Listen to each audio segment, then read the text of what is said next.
Funding for Race of the Century is made possible in part through a grant from Ford Motor Company, celebrating 100 years with great pride and looking to the future with no boundaries. Additional funding provided by Henry Ford Museum and Greenfield Village in Dearborn, Michigan, dedicated to inspiring people to learn from America's traditions of ingenuity, resourcefulness, and innovation.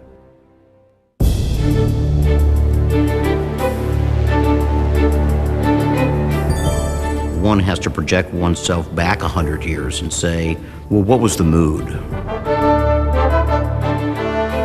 People are excited about coming into the 20th century. It was a new era. In 1901, automobiles were new. They were noisy. They were faster than anything that most people had seen other than railroad trains. If you drove in races, you became famous. Alexander Winton was one of the most famous automobile manufacturers of the day. He was also perhaps the most famous racer in America. And Henry Ford was a 38-year-old mechanic who had already failed once in the automobile business. It was local boy Henry Ford challenging the great race car driver Alexander Winton.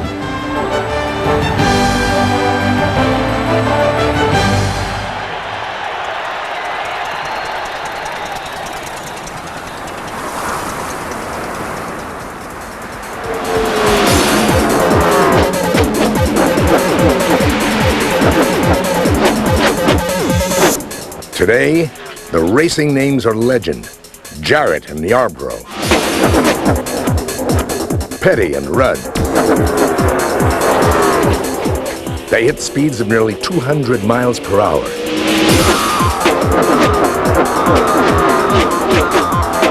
The competition, intense. The cash payoffs, huge.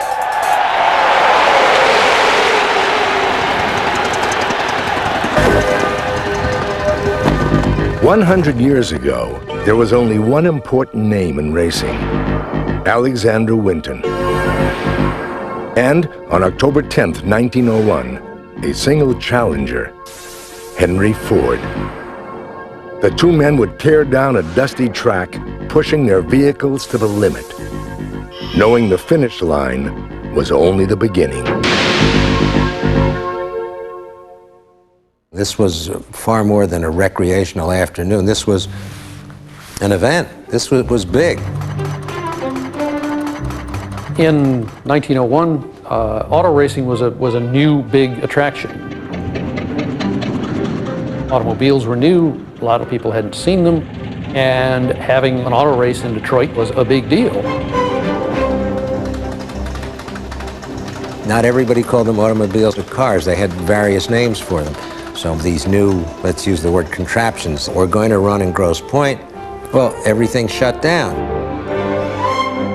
It went in the newspapers. It was a well-publicized event. Many of the businesses in Detroit were closed for the day.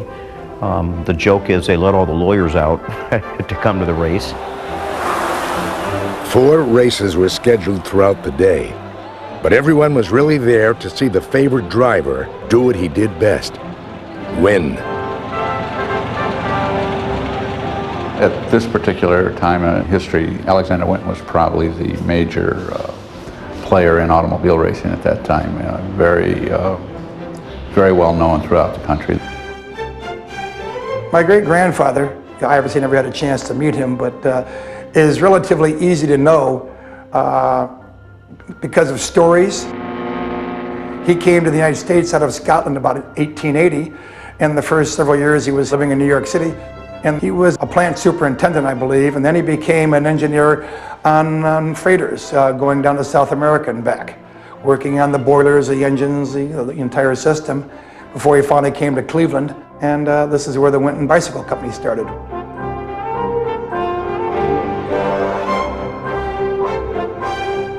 It was quite a successful bicycle. For years, I thought it must have been a $10 bicycle until I was given a Winton advertising manual for the bicycles. They were selling for $125 in 1895. Winton started with bicycles here in Cleveland in 1892. He started experimenting with a gasoline motor around 1894, 1895. By 1896, he came and developed his first prototype automobile, about an 8-horsepower car. Winton, 36, could dream it, could build it, could race it. And he was also the leading car maker in a field of hundreds. Alexander Winton was one of the most famous automobile manufacturers of the day. He had a plant in Cleveland. He was very successful. He was building automobiles. He was a happy but feisty Scotchman, maybe about 5'8", had an engineering mind, one of these self-trained, self-educated engineers, always looking for things to do and wanting to work both with his mind and his hands.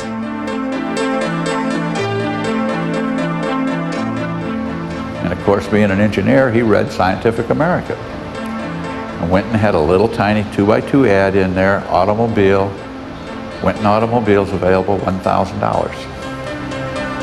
And that's how he sold the first automobile. A fellow by the name of Robert Allison of Port Carbon, Pennsylvania, who was an engineer. He said, I want one of these. He gets credit for the first successful commercially sold automobile, March 24th, 1898. By 1901, Winton stood atop the fledgling auto industry. His massive factory had already produced nearly 300 cars. The original building still stands today. Each and every Winton was individually crafted, making them expensive, but also desirable. Winton's company became, for a while, the most successful automobile company in the world.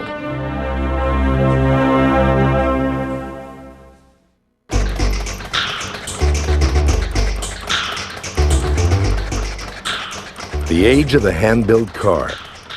Custom-made, often out of leftover farming equipment, in garages from New England to the Midwest. Every designer with his own nameplate, hoping to strike it rich. There is an interesting analogy between the automobile industry in its early days and, say, the dot-com industry. The internet is new, and people are trying to figure out, how can I make a profit on this thing? Where are the opportunities? At the turn of the century, you had a major influx of inventors and different methods of carrying people in a self-propelled vehicle. Whereas in the latter part of the century, you had the same type of invention in the mindset of being able to transform information faster. So you still had like a transportation mode, but one was with 4 wheels and the other one was through the electronic age.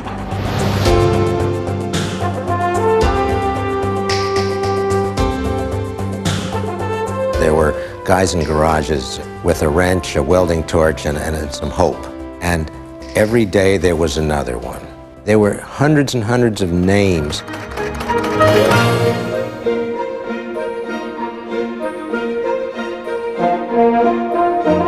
You have to remember there was no automobile manufacturers in Detroit. Cleveland was probably one of the major hubs.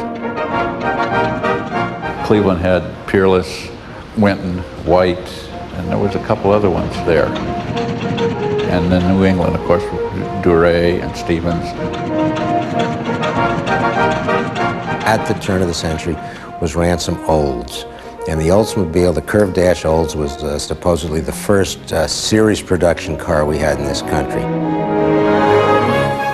Which was going to garner a very large market, be very successful, but it was very much a horseless carriage. Also, you were getting European cars imported, especially by very wealthy people. Renaults were coming in. You had Daimlers, and you had Benzes coming in the country.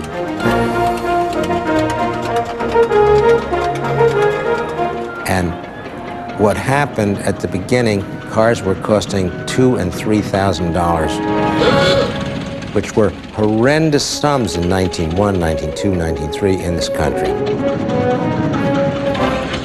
Winton's concept and his philosophy, I believe, was that it really wasn't a car for the masses. At that time, it was a plaything for the rich. It was a toy. It was a novelty. Alexander Winton's status in the marketplace mirrored his dominance on the racetrack. He comfortably sat in first place. We have a lot of different concepts here with first. First with the automobile tires, 1896. First to come out with a steering wheel for the 1901 model. First to use a publicist in the sense of promoting his car run in 1899, using the word automobile, a French term, so he's accredited with that. He was first to put out a sales brochure for an automobile. First to go from Cleveland to New York. First to have a gasoline-powered mail delivery wagon. Winton was the first car with a self-starter. First to attempt to go from San Francisco to New York. The first track mile at 1 minute and 48 seconds. Winton and his contemporaries were the pioneers of their day. But like startups in any new industry, most companies would not survive. At this point, the auto industry was very new, and it was still in a state of flux. Nobody really knew how to go about making money in this industry. You had people like Winton, who were at the upper end of the industry and selling expensive cars, and thought that the way you do it is you sell these cars to wealthy people who can afford them. And they were tailor-made for the individual. They would come in and actually tailor-make it to their needs. Each car was separate. Someone may want a different windshield, someone may want a different length of the steering wheel or the steering column, different where the pedals were, the different handles. They may be tailor-made for that individual. Winton has defined the industry by 1900.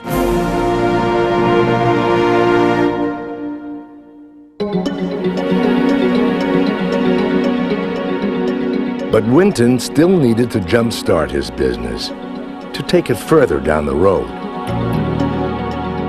Alexander Winton was one of the first people to recognize that auto racing could help sell cars. And so winning another race would just be another feather in his cap, and another proof that Winton cars were good cars. October 10th, 1901. The Detroit Driving Club sponsored an exciting day of racing. The location, a 1-mile oval dirt track in Grosse Pointe, Michigan. The big event was saved for last. The crowd lined the stands to see the great Winton. It was a good day. It was a nice day. It wasn't raining. Probably a good fall day in Michigan. Not too cold, but a nice time to go out and watch these newfangled automobiles run around the track. And they drew 8,000 people out to a horse track in Grosse Pointe to see people participate in a day of auto racing. And Winton, with that particular race, was going to be the headline. Two things were at stake. First of all, there was $1,000 at stake, and $1,000 in 1901 was a lot of money. The second thing was, and in the end it proved to be more valuable than the $1,000, was the notoriety. So that race was supposedly to take place with 25 vehicles. By the time it was going to take place, some of those vehicles backed out at the last minute because of mechanical problems. By race time, only one other driver remained. Henry Ford was a 38-year-old mechanic who had already failed once in the automobile business, and he was known around Detroit, and that was about it. And everybody assumed that Alexander Winton would win this race, whether Henry Ford was in it or not. And the only person that gave Henry Ford much of a chance was Henry Ford.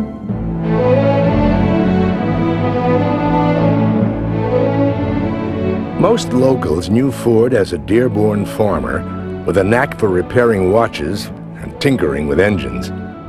Henry Ford saw more in himself, perhaps first dreaming about his potential while attending the 1893 Chicago World's Fair. There, European horseless carriages captured the imagination of some and were just as easily dismissed by others. Ford was mesmerized and set to work on his own internal combustion engine.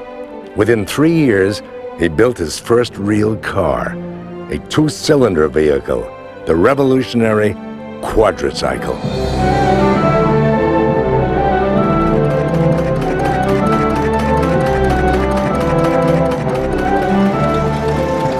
But where success greeted Winton at every turn, Ford had difficulty. His first venture, the Detroit Automobile Company, went under in January 1901. So by October, he believed a victory on the track would bring him much-needed attention. That's when he entered the race at Grosse Pointe as a dark horse.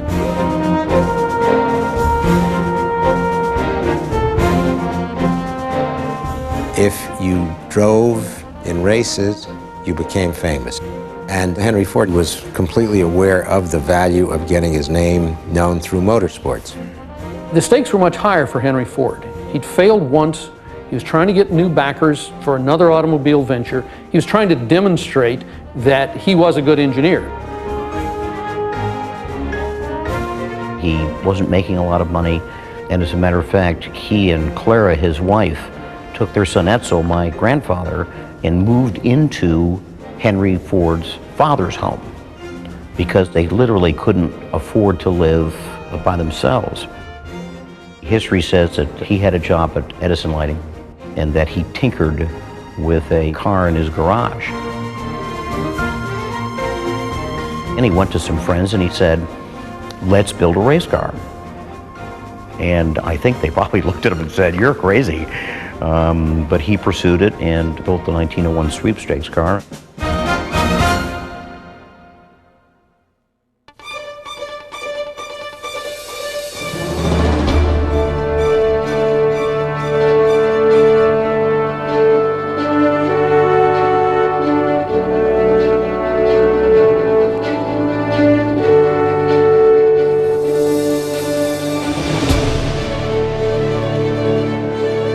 The setting probably is not unlike modern day motor racing.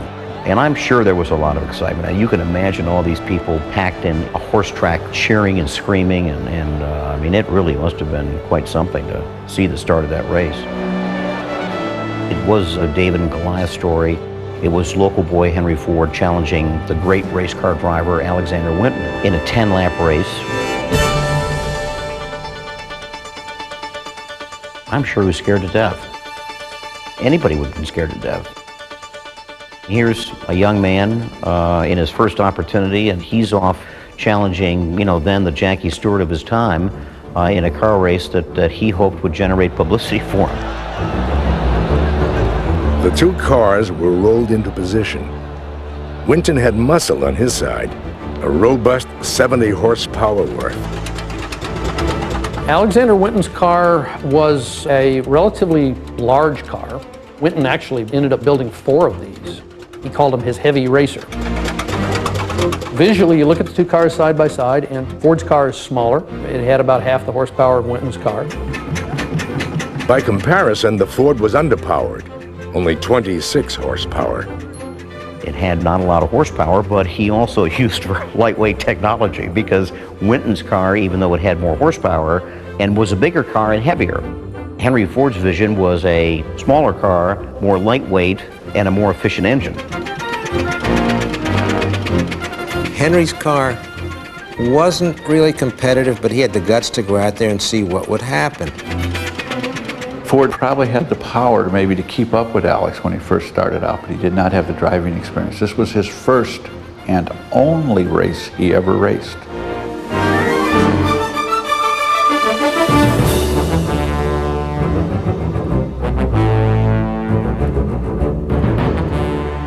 Winton had already set a new world speed record earlier in the day and was expected to knock off his upstart opponent with ease. The crowd was amused by Ford's inexperience, underlined by the 2 test laps he took with a bicycle racer named Tom Cooper. Cooper was there to advise Ford about track conditions and how best to take the turns. No one believed Ford had a chance. Winton was ready to take home the prize money and a special cut glass punch bowl he coveted as his trophy. The trophy, as the story goes, was picked by Winton's people. The promoter of the race was so sure that Alexander Winton was going to win that he actually let Winton's mechanic pick the trophy. And the mechanic went out and bought a Tiffany punch bowl, beautiful cut glass punch bowl with glass cups, because he knew Winton liked that sort of thing.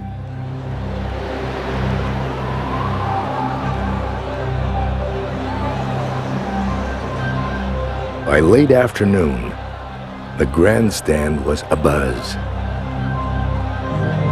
The outcome of this match race would reverberate well beyond the dirt track at Grosse Pointe that day. A moment suspended in time as the starter raised his pistol in the crisp fall air. It probably was kind of a nerve-wracking moment when the gun went off and the race started.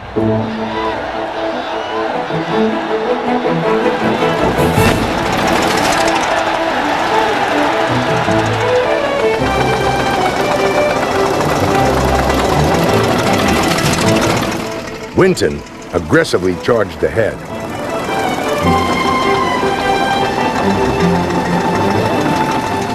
Ford, with his riding mechanic Spider Huff crouched precariously on the side, had trouble in the turns from the very start.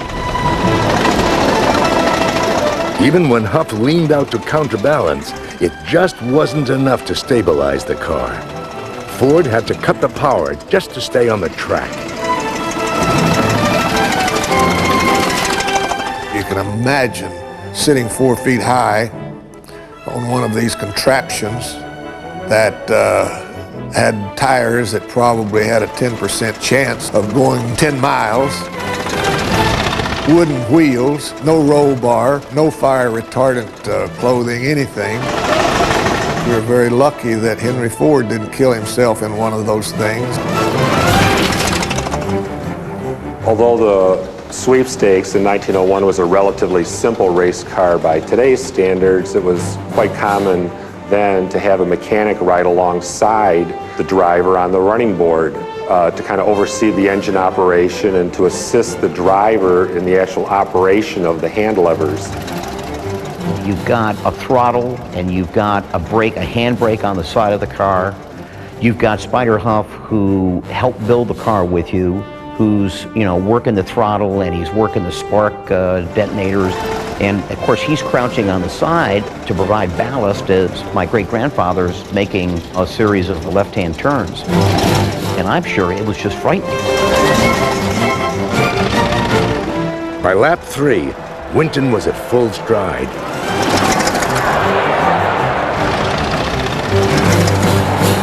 Ford was rapidly losing ground in the turns. His struggle to keep up quickly became a struggle to simply stay in the race. They told me the top speed was 75 miles an hour. I mean, it must have been just unbelievable. It's just hard to imagine what had to be going through his mind. Absolutely amazing, the type of determination that he had and the willpower to do something like that. But Winton continued to outmaneuver and outdrive Ford. By lap 5, his heavy racer dominated Ford's sweepstakes. Winton's victory was imminent. The prize money, the trophy punch bowl, and the attention of potential investors in the stands were about to be his.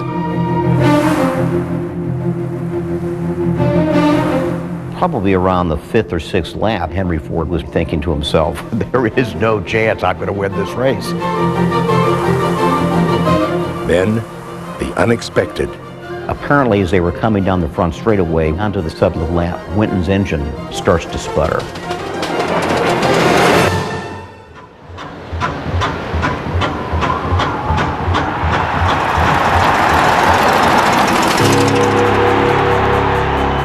Was on their feet, screaming, and I'm sure that my great-grandfather thought victory is at hand.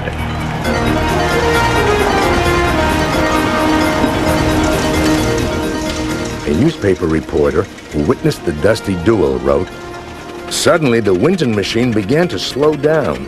Then a thin wreath of smoke appeared at the rear of the machine, and it gradually increased to a cloud. A cloud in which Ford could see a silver lining."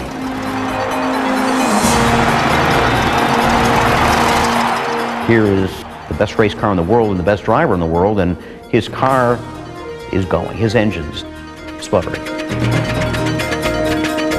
Gases were very bad.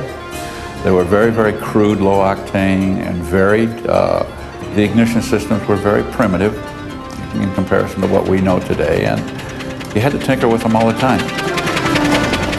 The newspaper account continued.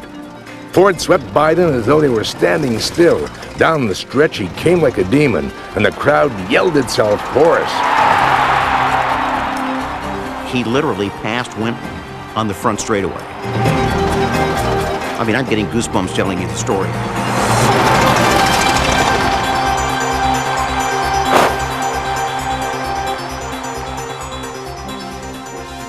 Clara Ford would later explain the excitement in a letter. I wish you could have seen him. I also heard the cheering crowd when he passed Winton. The people went wild. One man threw his hat up, and when it came down, he stomped on it. He was so excited. Another woman stood up in her seat and screamed, "I'd bet $50 on a Ford if I had it."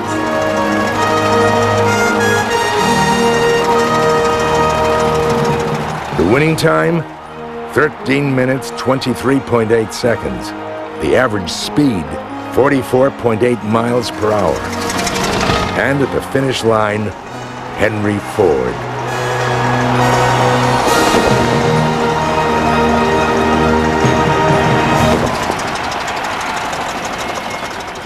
Many spectators pressed forward, passing Alexander Winton as Henry Ford had just done. Among them, wealthy investors prepared to finance the winner's next venture.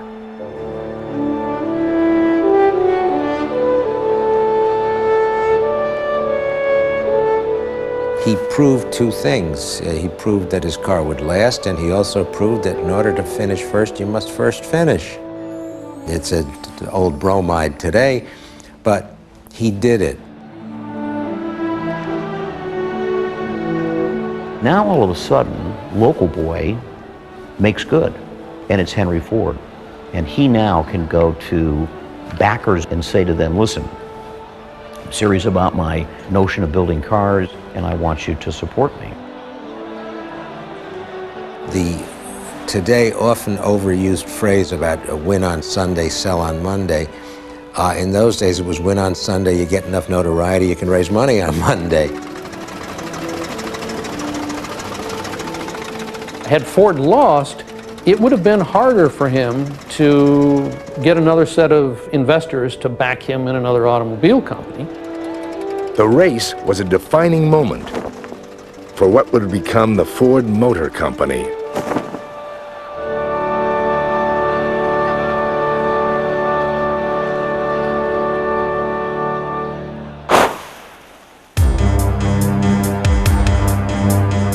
The trophy, handpicked for Alexander Winton, went to Henry Ford.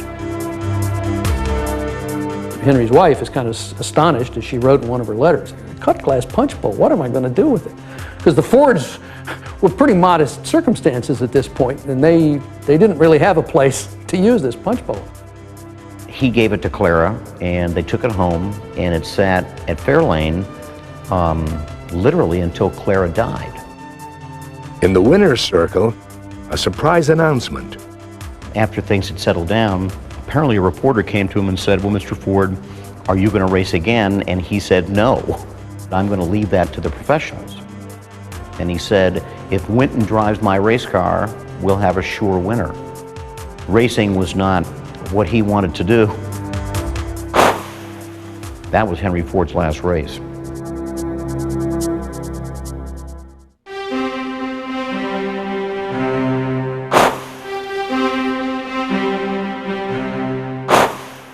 The crowd witnessed one thing, the press reported another.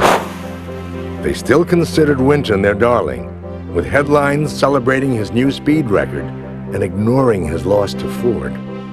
The news was a little slanted towards Winton, I guess you might say, in the fact that the headlines said that he had won, but he really didn't win the race. He had set the record at that time. Alex was upset that the car had quit on him, but losing one race at that time I don't believe was the end of the world for him. In the 24th at the same track, which is 14 days later, he set the record for 10 miles, and Henry Ford was one of the official timers.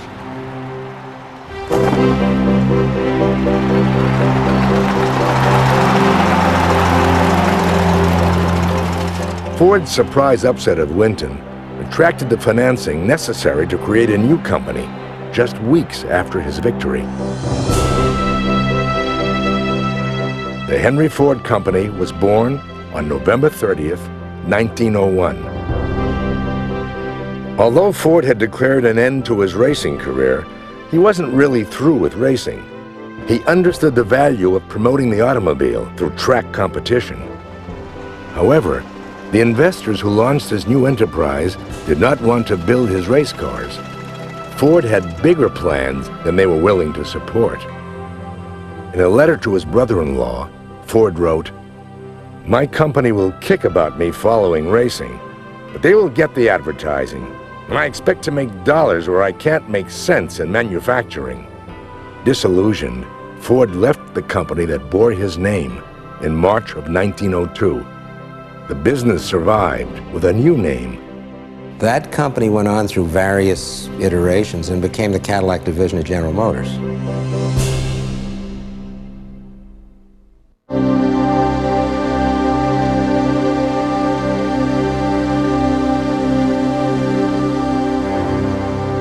With barely $900 and the not yet completed plans for a new race car, Ford teamed up with Tom Cooper, the man who helped him win the race in 1901.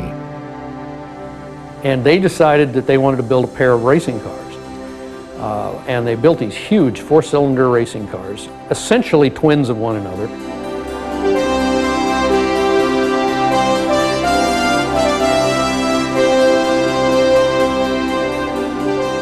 One car was called the 999, named after the famous New York Central locomotive, which actually set the land speed record on a railroad track at 112.5 miles an hour in the 1890s. And the other one was called the Arrow, which also was named after a locomotive. These were the fastest things on wheels at the time.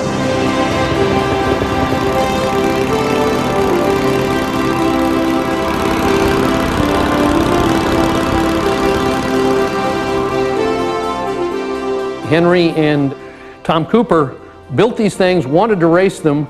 Once they got them built, they both realized that neither one of them wanted to have anything to do with driving these things because they were very scary. They were mean machines with oil spewing everywhere, on the car and driver. They were also lean machines by every stretch of the imagination, stripped down to the basics, no hood or bodywork, exposing gears and shafts. A massive grinding flywheel at the driver's feet, unprotected valves and electrical connections.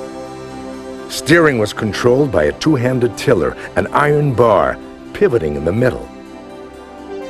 In the words of a journalist at the time, practically an engine on four wheels, a machine with brute strength and a disregard for nearly all the essentials of modern automobile construction.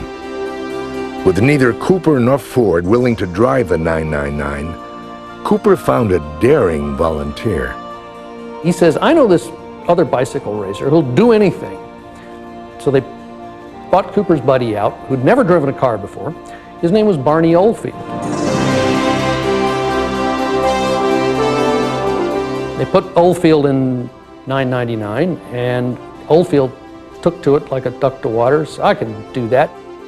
The guy had never driven a car before, and therefore he didn't know enough to be afraid. And they entered 999 in a race at Grosse Pointe in 1902. A fast 5-mile challenge on October 25th, little more than a year after the 1901 race. And lo and behold, who comes back to Grosse Pointe but Alexander Winton, looking for a rematch. And Barney Oldfield is now driving 999. Once again, two cars, a Ford and a Winton. The stakes were high. Ford was again without a company. And with this new car, he put everything on the line. He could not afford to lose.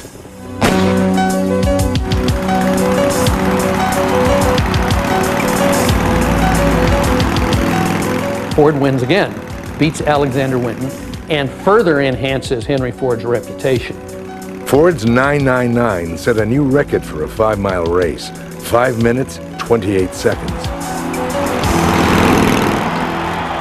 Which then makes it a little bit easier for him to get some backers for what ultimately becomes the third company, the successful company, Ford Motor Company.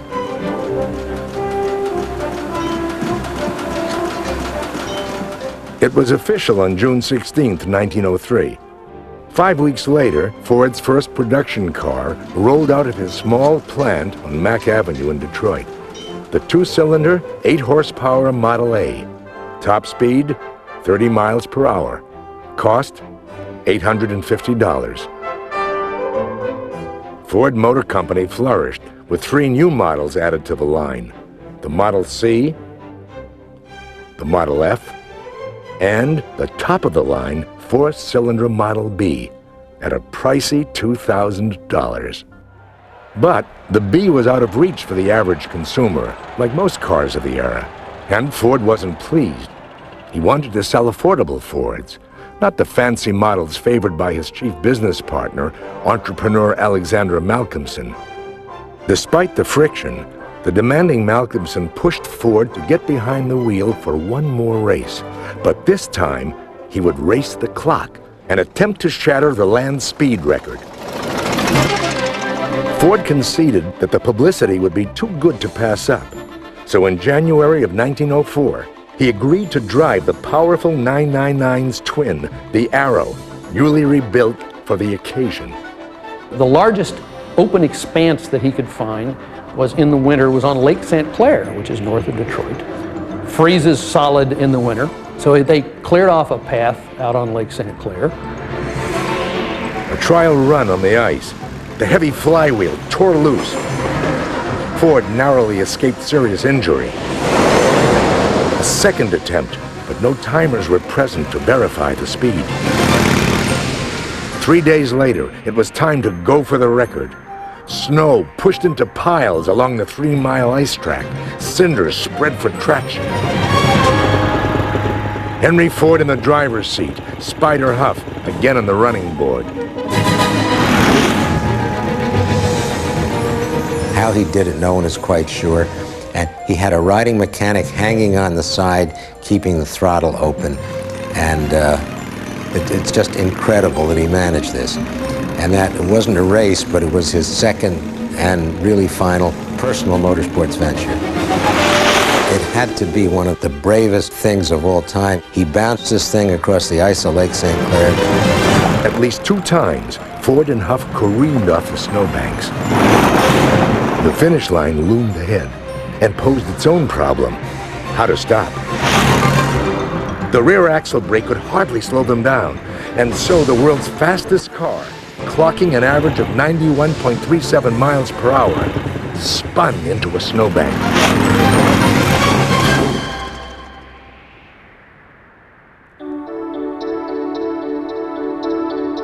That speed doesn't sound like much today. But if you read Henry Ford's description of going 90+ miles an hour on Lake St. Clair, and you read Craig Breedlove's description of going 400 miles an hour at Bonneville, they're the same. They were absolutely at the edge of control, the edge of their technology, and it took an enormous amount of courage on both parts, 90 miles an hour, 400 miles an hour. It's remarkable just how similar that was, because they're both out there right on the edge. Henry Ford's new speed record accomplished his goal. The public was now aware of his name and his cars. He could concentrate on producing those cars for eager consumers, newly intrigued by the idea of getting around on wheels. He needed a car for every man, uppercase E. And they built the Model T. And the Model T, which came out in 1908, not only transformed the Ford Motor Company, it transformed the United States.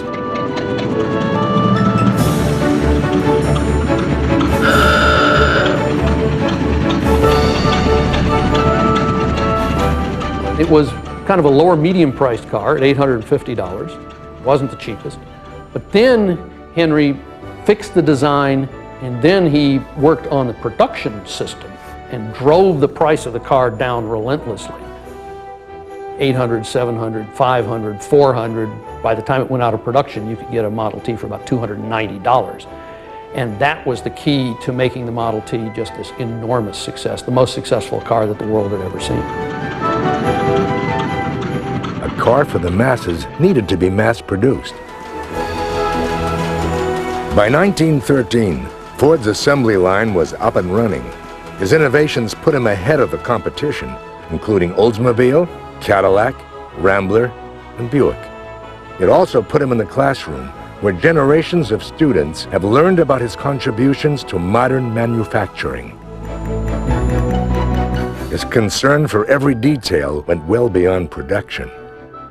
And he knew the janitors by name, and they all knew him to talk to, and he was very human with everybody that worked there. And as I say, knew them all by name and took an interest in what they were doing and their families. And I remember that very vividly about him. Then, in 1914, he shocked the industry and his own workforce. He doubled their wages. This was twice the prevailing wage for unskilled labor. Suddenly, he went from begging people to come to literally having to turn people away. The fact that he was able to raise wages to $5 a day, that was unheard of. He was the first person, at least in the auto industry, to pay what we would consider a living wage. The upside was that these people who were building these cars now had more money than they ever thought they could have. They could now buy cars. Whether it was by design or by accident, he helped to create not only a mass market for cars, but he helped to create what we think of today as the modern American middle class. I guess I go back to what my grandfather had in mind. Well manufactured and engineered and sold at a reasonable price. I mean, that sounds oversimplifying it, that's the business.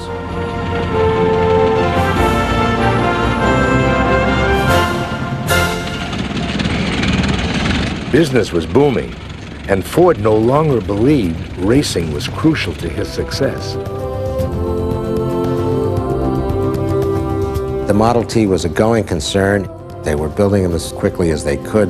He was the dominant player in the industry by this time.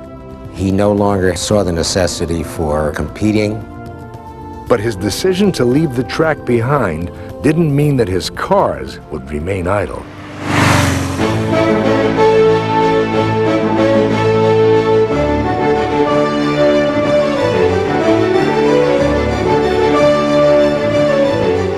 Once the Ford factory actually got out of racing, lots of other people got into building aftermarket parts for Ford cars, and manifolds and heads and bottom ends and transmissions, all sorts of things.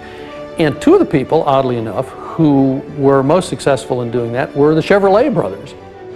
Chevrolet brothers, who built the front and back cylinder head for the Model T, got their start with Model Ts. So even though on one side Henry was out of it, its products were very visible.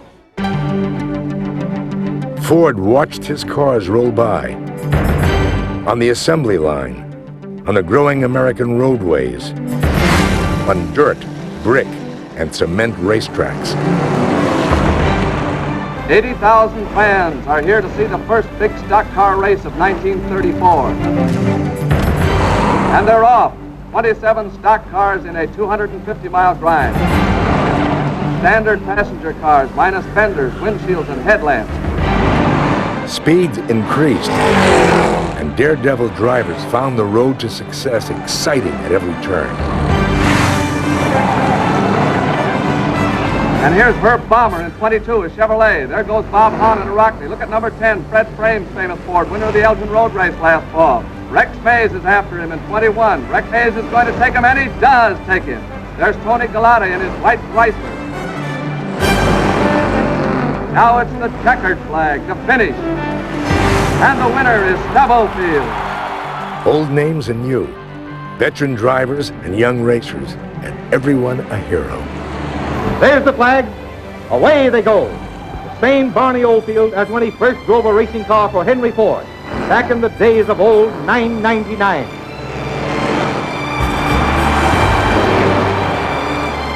Race cars like the 999 may look primitive by today's standards, but looks can be deceiving.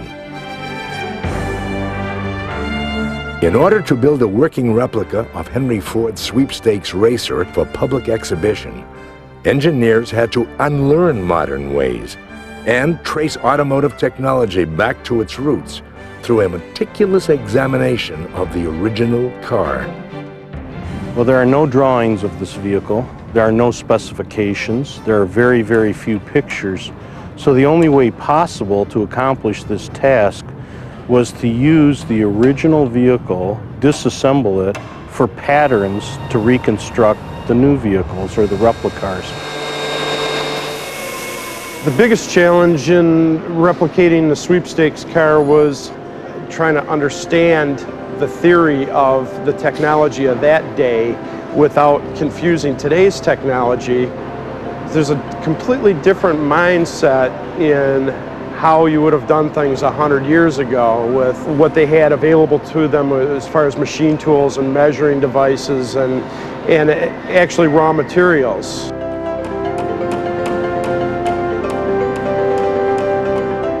It took 6 months to build the replica car, about the same amount of time Ford spent constructing the original sweepstakes.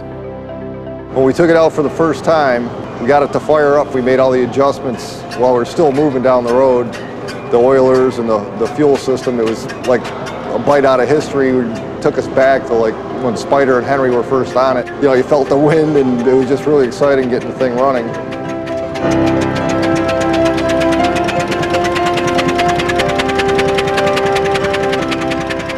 When we first got the sweepstakes running this morning, it was obviously nobody had ever driven one of these cars since probably 1902, so we didn't know what to expect or what the car would do, how it would act, what kind of power it would make for accelerating through the grass.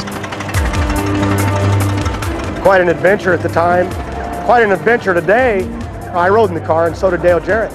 Watching that car today start, to think that it's, you know, the motor combination, the braking, it was a total reproduction, a great job. But even to see it start today, you can imagine the feeling when they started that in 01. That was unbelievable. How did it happen? Pretty smart minds making that happen. I'm not sure that I'd have made it. I looked at what all it took to make it run and operate. Don't know that I could have been the driver, and I sure didn't want to be the passenger over there hanging off the side. So you know, it's amazing what they went through, and to get 70 miles an hour out of that vehicle in 1901 was quite special.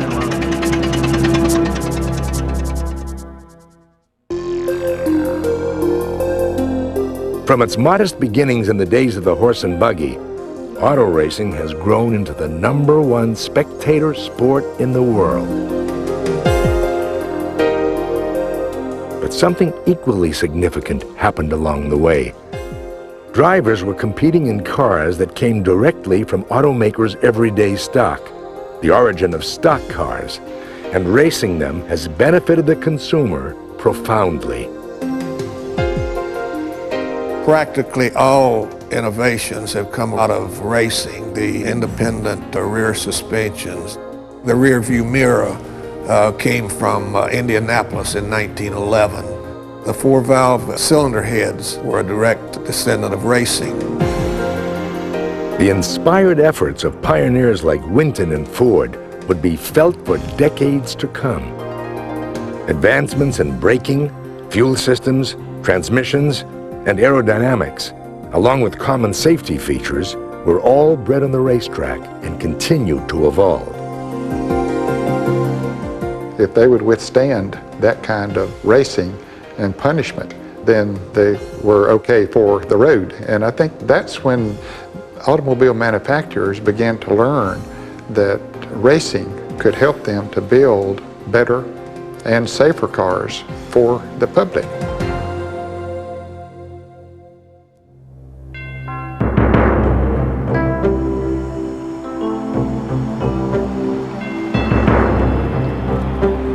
And how would history have unfolded if Henry Ford had not raced Alexander Winton a century ago?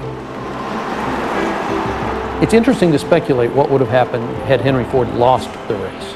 Had Ford lost, it would have been harder for him to get another set of investors to back him in another automobile company. I think if he hadn't won, he'd have tried again. So it would have happened one way or the other, I'm pretty sure. I think Henry had enough tenacious that he would have found the fun some way anyways. It might have slowed him down a little bit. He might, but I think he still would have built the Model T. Without him, the motor industry in the United States of America, to begin with, might never have begun in the way that his foundations created it. And from then, of course, it's been a major part of America and its economy ever since. I do believe, as a member of the family, that if Henry Ford had not won that race, maybe Ford Motor Company wouldn't exist today. So that's the very serious side of this whole story. And what of Alexander Winton and his heritage? My great-grandfather started another company called the Winton Engine Company, where he started building gasoline and diesel engines for marine and industry purposes. And that became his real love. The Winton Automobile Company produced cars through 1923 or 24 and basically just closed down. But the Winton Engine Company continued on into about 1930 when he sold the operation to some investors, and then it became part of General Motors. An ironic turn of events for a man who defined the auto industry in the early 20th century. Ford overtook Winton twice, once in business and once on a dusty track in Grosse Pointe, Michigan. But one mystery remains. Whatever happened to Ford's prize Punch Bowl, a trophy which represents a crowning achievement in racing history? This Punch Bowl stayed in the family for years. Henry dies in 1947. A few years later, Clara dies.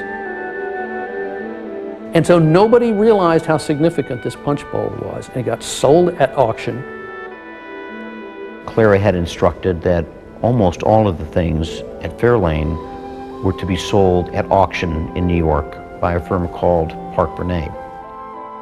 A forgotten Punch Bowl, sold on October 17, 1951, half a century after Ford's unlikely victory. The auction program made no mention of the Punch Bowl's legacy. And it was only much later that they realized that this was the Punch Bowl. It was the trophy for the 1901 race. When the gavel came down, the final bid was $70. The Punch Bowl's owner is unknown. It's probably sitting in somebody's dining room, I hope, with fruit in it, and they don't have a clue as to how important it was. This may have been the most important moment in Henry Ford's life. He had a lot of important moments. He had a lot of important days, but October 10th, 1901 was his launch day. It was his personal launch day. And not to have the trophy that he won. It's a, Punch Bowl, but for me personally, as a member of the family, it's that closure that I'd like to have.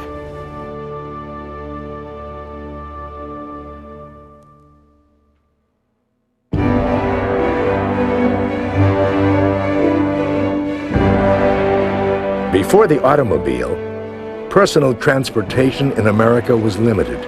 People grew up and lived where they were born. Early cars were a novelty, a rich man's toy.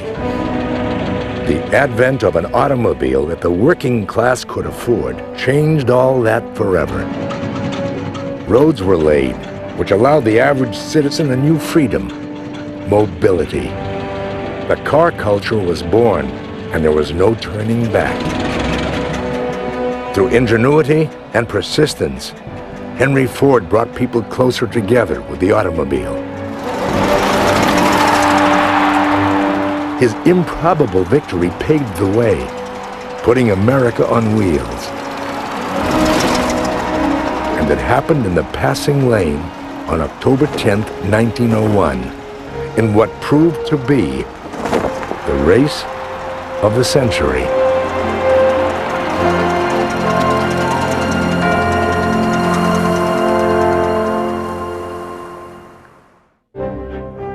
Funding for Race of the Century is made possible in part through a grant from Ford Motor Company, celebrating 100 years with great pride and looking to the future with no boundaries. Additional funding provided by Henry Ford Museum and Greenfield Village in Dearborn, Michigan, dedicated to inspiring people to learn from America's traditions of ingenuity, resourcefulness, and innovation.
How did a forgotten automobile race over 100 years ago forever change personal transportation? That's the story that unfolds in Race of the Century.